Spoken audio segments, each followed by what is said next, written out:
महत्वपूर्ण समाचार अमदावाद में एमसीना कर्मचारी पर વધુ એક હુમલો મહિલા કર્મચારી પર હુમલાના લાઈવ દ્રશ્યો સામે આવ્યા છે। એમસીના યુએસડી વિભાગના મહિલા કર્મચારી પર હુમલો કરાયો છે। મહિલા કર્મચારીને માથામાં ઈજા થતા હોસ્પિટલમાં દાખલ કરાયા છે। તો અગાઉ પણ એસઆરવા ખાતે ઇન્ચાર્જ ડેપ્યુટી કમિશનર પર હુમલો થયો હતો। એમસી કર્મચારી પર હુમલા અંગે હાઈકોર્ટે પણ ગંભીર નોંધ લીધી હતી। તો હવે સરદાર પટેલ સ્ટેડિયમમાં વોર્ડમાં આવેલા ઇન્કમટેક્સ બ્રિજ નીચે કર્મચારી પર હુમલાની આ સમગ્ર ઘટના બની હતી।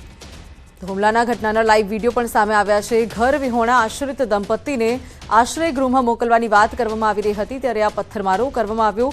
આ અંગે નવરંગપુરા પોલીસ સ્ટેશનમાં દંપતી વિરુદ્ધ પોલીસ ફરિયાદ પણ હાલ નોંધાઈ છે।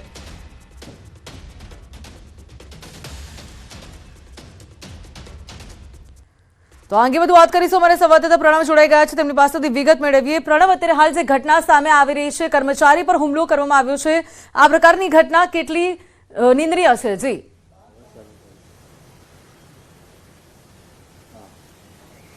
ચોક્કસ માની શકાય કે આની પહેલા પણ અગાઉ પણ અસરવા ખાતે ડેપ્યુટી જે કહી શકાય કમિશનર છે તેની ઉપર પણ હુમલો થયો હતો। ગુજરાત હાઈકોર્ટ ખુદ નિંદા કરી હતી કે આ ઘટના છે તે ગંભીર છે, આવી ઘટના ન બનવી જોઈએ। મહાનગરપાલિકાના કર્મચારીઓને પોલીસ પ્રોટેક્શન અપાય તે પ્રકારની પણ હાઈકોર્ટે સૂચના આપી, તેમ છતાં પણ અહીં પ્રોટેક્શન નથી મળ્યું તે સ્પષ્ટ થઈ રહ્યું છે। આ જે ઘટના છે તે ગઈકાલની છે। ગઈકાલે જ્યારે એએમસીનું જે યુસીડી વિભાગ છે, જે ઘર વિહોણા જે લોકો હોય છે તેને ઘર આપવા માટે એ લોકો જતા હોય છે, ત્યારે મોર્નિંગ જે ડ્રાઈવની દરમિયાન આ ઘટના સામે આવી હતી।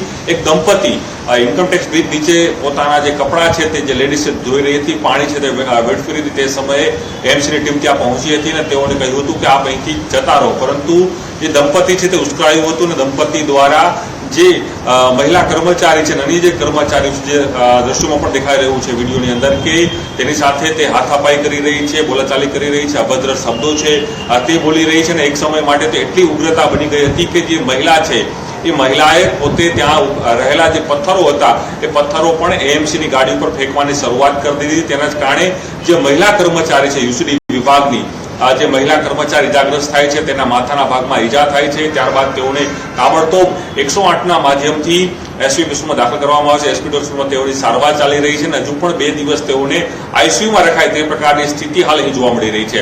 એટલે ગંભીર બાબત એ છે કે મહાનગરપાલિકાની યુસીડીસીની જે વિભાગ છે તેની વાત હોય, સીએનસીડી વિભાગ હોય તેની વાત, તેના કર્મચારીઓ પર સતત હુમલા થવાની ઘટનાઓ છે તે બંધ થવાનું નામ નથી લઈ રહ્યું। બીજી તરફ કર્મચારીઓ છે તે પણ ક્યાંક ને ક્યાંક આક્રોશ વ્યક્ત કરી રહ્યા છે કે જે રીતે હુમલાઓ થઈ રહ્યા છે કર્મચારીઓ પર કે અધિકારીઓ ઉપર, તે ઘણું બધું નિંદનીય છે। કારણ કે હાઈકોર્ટે પણ એક ટકોર કરી હતી કે જે પણ કર્મચારીઓ જે પણ ડ્રાઈવ કરવા માટે જતા હોય છે તેની સાથે પોલીસ પ્રોટેક્શન આપવું એ જરૂરી છે, તેમ છતાં પણ કેમ ના આપવામાં તે પણ એક મોટો સવાલ છે। પરંતુ ચોક્કસ એ મહિલા સાથે જે ઘટના બની છે દંપતી ઉપર, પોલીસે ગુનો પણ હાલ નોંધ્યો છે, બંને દંપતીની ધરપકડ પણ અટકાયા છે તે પોલીસે પણ કરી છે। ચોક્કસ પ્રણવ, આપ જોડાયેલા રહેજો અમારી સાથે। અનેક વિગત સામે આવી રહી છે। તો ન્યૂઝ 18 પર ગુજરાત કોંગ્રેસ અંગે મોટી ખબર સામે આવી છે। વર્તમાન પ્રદેશ સંગઠનમાં નહીં થાય કોઈ પણ ફેરફાર। તો બીજા તબક્કામાં જિલ્લા પ્રમુખની નિમણૂક થશે। ડિસેમ્બર અંતમાં નવા જિલ્લા પ્રમુખ જાહેર થશે। તો કોંગ્રેસ છોડીને ગયેલા નેતાઓને પરત લાવવામાં પ્રયાસ થશે। પાર્ટીમાં પરત લાવવા માટે સિનિયર નેતાઓને જવાબદારી સોંપાશે। તો લોકસભા બેઠક દીઠ સિનિયર નેતાઓને અપાશે આ જવાબદારી। કોંગ્રેસના સિનિયર નેતાઓ લોકસભાની ચૂંટણી લડશે। તો રાહુલ ગાંધીએ કોંગ્રેસ નેતાઓને આપી છે શીખ, ગુજરાત પર નેતાઓ ધ્યાન કેન્દ્રિત કરો। ગુજરાતમાં વધુમાં વધુ બેઠક જીતવા પર પ્લાનિંગ કરો તેવું રાહુલ ગાંધીએ જણાવ્યું છે। સાથે તાલુકા કક્ષાએ સંગઠન મજબૂત કરો તેવું પણ તેમણે જણાવ્યું છે। તો નેતાઓ એક થઈને ચૂંટણી માટે આયોજન કરો તેવું પણ રાહુલ ગાંધીએ નિવેદન આપ્યું છે। તો અંગે વધુ વિગત મેળવી પ્રણવ પાસેથી। પ્રણવ, અત્યારે હાલ જે પ્રકારની વિગતો બહાર આવી રહી છે કે કોંગ્રેસ જે છે, જે તમામ નેતાઓ કે જે છોડીને ગયેલા છે તેમાંથી અમુકને પાછા બોલાવવાની રણનીતિ અત્યારે હાલ ઘડાઈ રહી છે। જે પ્રકારે ભાજપનું પલ્લું ભારે હતું, હવે કોંગ્રેસ પણ તડામાર તૈયારી કરી રહ્યું છે, શું છે વિગતો?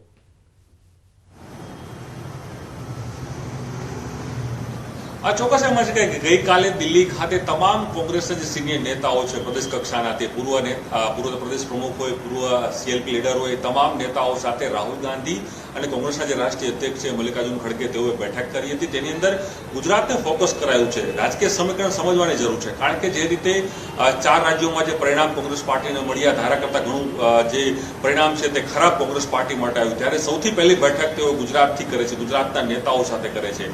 લોકસભા ચૂંટણીનું કાઉન્ટડાઉન શરૂ થઈ ગયું છે, ભારતીય જનતા પાર્ટી પોતાની તૈયારીઓ પણ શરૂ કરી છે, ત્યારે ગુજરાતના નેતાઓને બોલાવીને દિલ્હી હાઈકમાન્ડે તમામ લોકો સાથે બેઠક કરી. આ બેઠકની અંદર મહત્વપૂર્ણ જે મુદ્દાઓ ન્યૂઝ પાસે જે મળ્યા છે તેની અંદર મહત્વપૂર્ણ વાત એ છે કે સંગઠન જે જિલ્લા તાલુકા કક્ષાએ જે સંગઠનો નવા બનાવવાની વાત છે તેને ડિસેમ્બરના અંત સુધીમાં પૂર્ણ કરે તે પ્રકારની અહીં વાત કરવામાં આવી છે. એટલે મહત્વપૂર્ણ વાત એ છે કે અત્યાર સુધી જે ગઈ સપ્તાહે 10 થી પણ વધુ જે જિલ્લા પ્રમુખો છે તેની નિમણૂક કરી દીધી, પણ હજુ પણ અનેક એવા જિલ્લાઓ છે કે જેમાં પ્રમુખોની નિમણૂક બાકી છે, તાલુકા કક્ષાએ નિમણૂકો બાકી છે, પરંતુ તે નિમણૂકો નથી થઈ. તે નિમણૂકો ડિસેમ્બરના અંત સુધીમાં પૂર્ણ કરાય તે પ્રકારની વાત અહીં કરવામાં આવી છે. તો સાથે જ પ્રદેશ સંગઠન જે જનરલ સેક્રેટરી છે, ઉપપ્રમુખો છે, કાર્યકારી પ્રમુખો છે, એ તમામને યથાવત રાખે તે પ્રકારનું હાલ અહીં વાત કરવામાં આવી છે. એટલે જે બે મહત્વપૂર્ણ વાત બહાર આવે છે, એક તો તાલુકા કક્ષાએ જે સંગઠન છે તેને બનાવવાની વાત છે, પ્રદેશ કક્ષાએ જે સંગઠન છે તેમાં કોઈ પ્રકારના ફેરફાર ન થાય તે પ્રકારની વાત કરવામાં આવી રહી છે. અને સાથે જ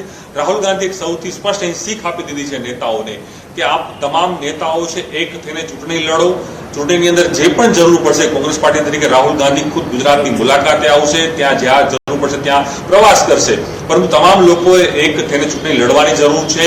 અને સાથે જ એ પણ અહીં સ્પષ્ટતા કરી દેવામાં આવી છે કે જે જૂના લોકો જે કોંગ્રેસ પાર્ટી છોડીને જે ગયા છે, જે ધારાસભ્યો ભૂતકાળમાં ગયા છે, નેતાઓ ગયા છે, તેને ફરી કોંગ્રેસ પાર્ટીમાં કઈ રીતે લાવવામાં આવે, તેને કઈ રીતે મનાવવામાં આવે, તેને લઈને પણ સિનિયર નેતાઓને જવાબદારી સોંપાઈ છે. અને સૌથી મહત્વપૂર્ણ વાત એ છે કે કોંગ્રેસના જે પ્રદેશના સિનિયર નેતાઓ છે તે પણ આ વખતે લોકસભામાં ઝંપલાવશે.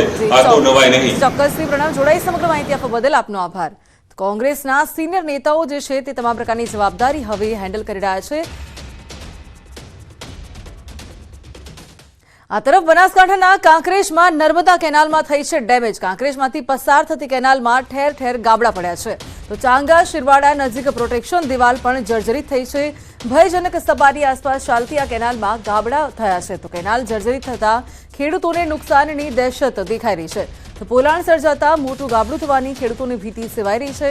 કેનાલના સમારકામની ખેડૂત માંગ કરી રહ્યા છે.